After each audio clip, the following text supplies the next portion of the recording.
نحمده ونصلي على رسوله الكريم أما بعد فأعوذ بالله من الشيطان الرجيم بسم الله الرحمن الرحيم. د آیات 83 نواخله تر 86 آیات پورې د دې مختصره خلاصه ده چې دلته کې الله تعالی د بنی اسرائیلو نه کوم عهدونه اغستې دي، کومې وعدې اغستې دي، د هغې تذکره کوي او د هغې په ضمن کې نصیحت کوي مسلمانانو ته. الله تعالی په دې کې دوی ته څه د خبرو حکم کړی چې دا کارونه به کوئ، او د څه خبرو نه دوی منع کړي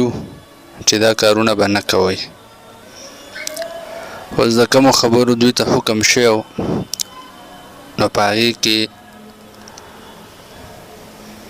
هغه دا خبرې دي: وَإِذْ أَخَذْنَا مِيثَاقَ بَنِي إِسْرَائِيلَ لَا تَعْبُدُونَ إِلَّا اللَّهَ وَبِالْوَالِدَيْنِ إِحْسَانًا وَذِي الْقُرْبَى وَالْيَتَامَى وَالْمَسَاكِينِ وَقُولُوا لِلنَّاسِ حُسْنًا وَأَقِيمُوا الصَّلَاةَ وَآتُوا الزَّكَاةَ ثُمَّ تَوَلَّيْتُمْ إِلَّا قَلِيلًا مِّنكُمْ وَأَنْتُمْ مُعْرِضُونَ. اولنی حکم داو لا تعبدون الا الله، چې غلامی او بندگی به صرف د الله تعالی کوئ، د بل چا غلامی به نه کوئ. عبادت به صرف د الله تعالی کوئ، محتاج به صرف ځان الله ته ګڼئ، بل چا ته به نه ګڼئ. او دا انبیا چې راغلي دي هم د دې مقصد دپاره دي چې غلامی او بندگی صرف الله ته وشي او عقیده د توحید دا مضبوطه شي. اولنی حکم داو. بیا دویم حکم هغه دا دی چې د مور پلار سره و بالوالدین احسانا، د مور پلار سره ښه سلوک کوئ. د هغې وجه دا ده چې د ربوبیت او د تربیت په باب کې الله تعالی اول د انسان دغه تربیت کوي، انسان پیدا کی، ډیر سیزونه د پیدایش نه معلومي، او بیا الله تعالی د مور پلار په زړه کې د انسان لپاره دا محبت اچولی دی که دا اولاد نافرمانه همي خو مور پلار په ډیر مهربانه. الله تعالی دویم حق بیانوي وبالوالدین احسانا، چې د مور پلار ښه سلوک احسان وسره کوئ، ښه سلوک وسره کوئ، خیال یې ساتئ. او مور پلار د هغه هستیانې دي چې دوی خپل بچی دومره کامیابول غواړي چې د ځان نه هم اوچت بول غواړي. په دنیا کې که یو سړی هغه کامیابی خو د دې حده پورې چې یاره دی زما نه اوچت نشي. د مور پلار دا دومره خالصه مینه ده چې دا خپل بچي هغه د ځان نه هم چت بول غواړي. نو دویم حکم الله تعالی دا فرمایي وبالوالدین احسانا، چې د مور پلار سره بهترین سلوک کوئ. په قرآن کې بار بار د دې خبرې حکم راغلی. بعض نظرونو کې ووصینا الانسان بوالديه احسانا، ووصینا لفظ راغلی چې موږ د انسان ته مضبوط وصیت کوو چې د مور پلار خیال وساته په مختلف تعبیراتو سره. وقضى ربك الا تعبدوا الا اياه وبالوالدين احسانا.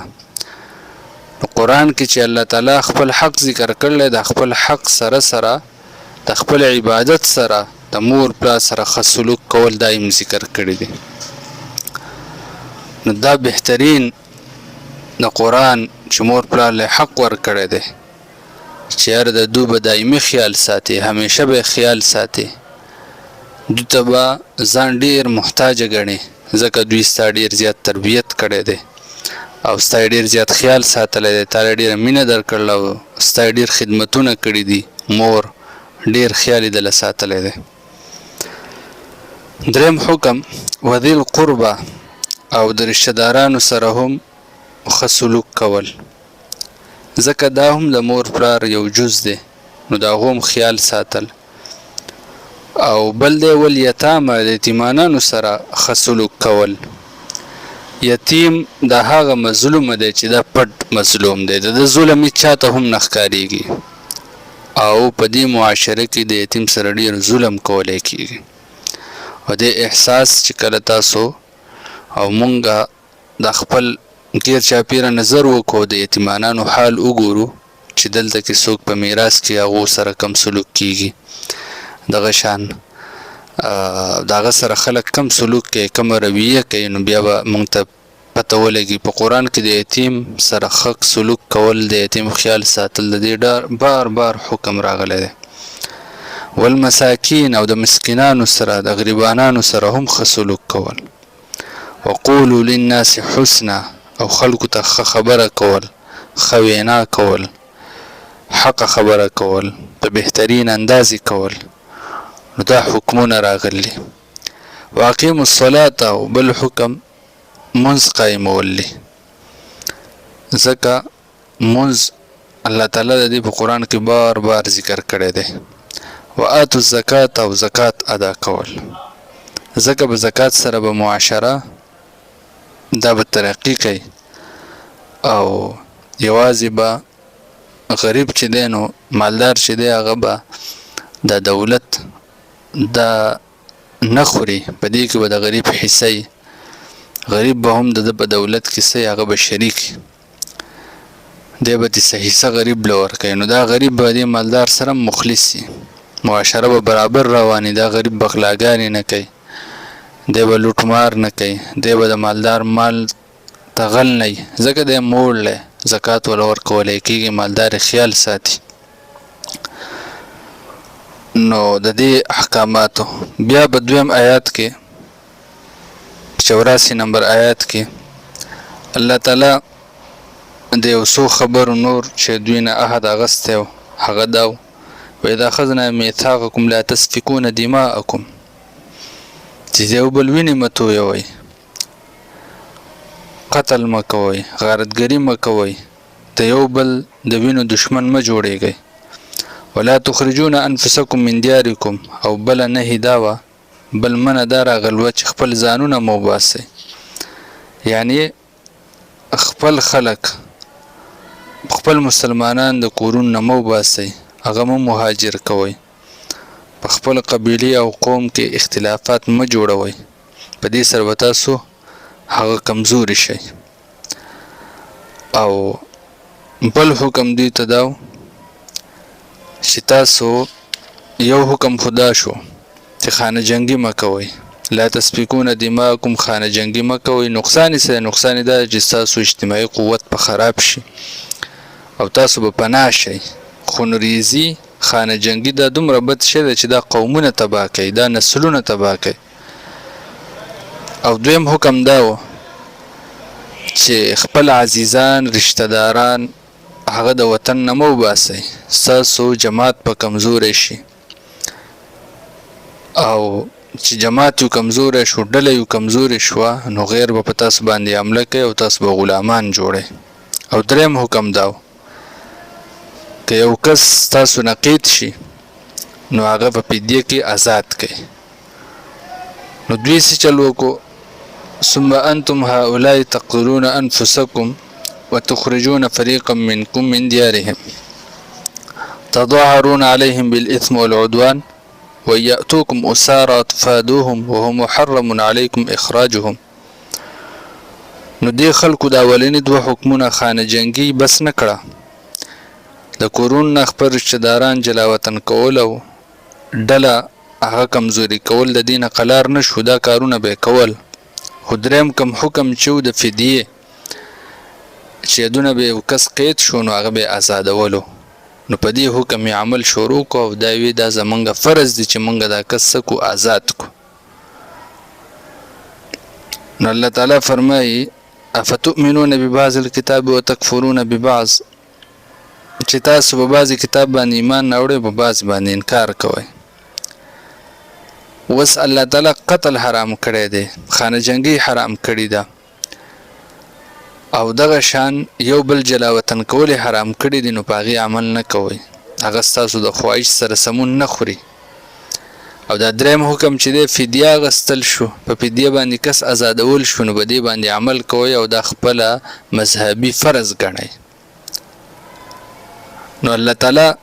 تعبیر دا اختیار کړی دی فتؤمنون ببعض الكتاب وتکفرون ببعض چې په بعضې کتاب باندې تاسو ایمان راوړئ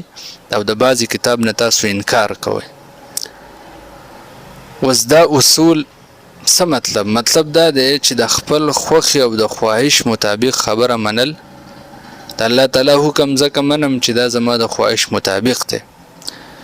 او چې کوم حکم د الله تعالی زما د خواهش موافق نه نو هغه نه منم نو په دې باندې الله تعالی ډیر زیات خفه کیږي. شریعت مقصد دا دی چې موږ خپل خواهش د الله حکم ته تابع کړو دا نو چې د الله حکم خپل خواهش ته تابع کړو بعضې حکمونه منل او بعضې نه منل چې د خواهش مطابق خواهش مخالف کوم حکم راځي هغه نه منل نو دا موږ د دې مستحق یو چې بعضې خبره د الله منو او بعضې حکم نه منو. په معاملاتو کې سود ګناه نه ګڼل دغه شان په نشو کې نشې حرامې نه ګڼل دغه شان د اسلامي نظام خلافت هغه لازم نه ګڼل نو دا دغه شان د خور حق هغه نه منل یا چې د خپل حقونه په بل باندې حق نو د هغې دغه کوو چې یاره زما په بل مسلمان باندې حق دی خو که د بل په تا باندې حق نو هغه نه ادا کول نو دا د دې آیت مصداق دی فتؤمنون ببعض الکتاب وتکفرون ببعض نو الله تعالی په دې باندې ډیر زیات هغه خفه کیږي. او بیا الله تعالی د دې دلته کې یو دا تشریح شوه دا مقصد شو مطلب شو الله تعالی و چې څوک دا کارونه کوي د هغه بدلی خزي فی الحیات الدنیا چې دا په دنیا کې به هغه شرمندګۍ سره محسوسیږي هغه ته به شرمندګي میلاویږي ځکه چې خانه جنګي شروع شو په یو قوم کې او دغه شان هغه د یو بل سره اختلافاتو کې واقع شو نو دا قوم د دنیا د ټول نه ذلیله قوم دی او دا قوم د ټولو نه په دنیا کې دا د رسوایي سره به مخ کېده د قرآن وعده ده ویوم القیامة یردون الی شد العذاب په ورځ د قیامت باندې به هم دا خلک هغه سخت عذاب ته ګرځولی کېږي. نن چې موږ مسلمانان د قومیت په نوم تقسیم د پارټو په نوم تقسیم د اسلام په نوم تقسیم نو ځکه امت مسلمه هغه د رسوایي سره مخ دی او په آخرت کې غټ غټ امیدونه ساتو خو د الله اعلان دا دی و یوم القیامة یردون الی شد العذاب تخویب ته زورونه ورکوي چې مؤمنانو انسانانو قلار شي خانه جنګي پرېږدئ په ټول کتاب باندې ایمان نه وړئ د یو بل د بېعزتۍ نه قلار شي اولئک الذین اشتروا الحیاة الدنیا بالآخرة فلا یخفف عنهم العذاب ولا هم ینصرون. الله تعالی وایي چې دا خلق د ژوند د دنیا اغستلی دی په بدل د آخرت کې دوی ځکه دا کارونه کوي بعضې کتاب مني او بعضې نه مني بعضې د الله احکام مني بعضې نه مني چې دوی د دنیا د ژوند صرف د دې دپاره زندګي تیری او آخرت نه مني. الله تعالی فرمایي فلا یخفف عنهم العذاب د قیامت په ورځ به دوی نه عذاب سپک نشي ولا هم ینصرون او نه به دوی مدد وکړی شي. نو دا د دې آیاتونو مختصر خلاصه وه چې دلته کې یو څو احکاماتو حکمونه ول یو حکم دا و چې د مور پلار سره ښه سلوک کول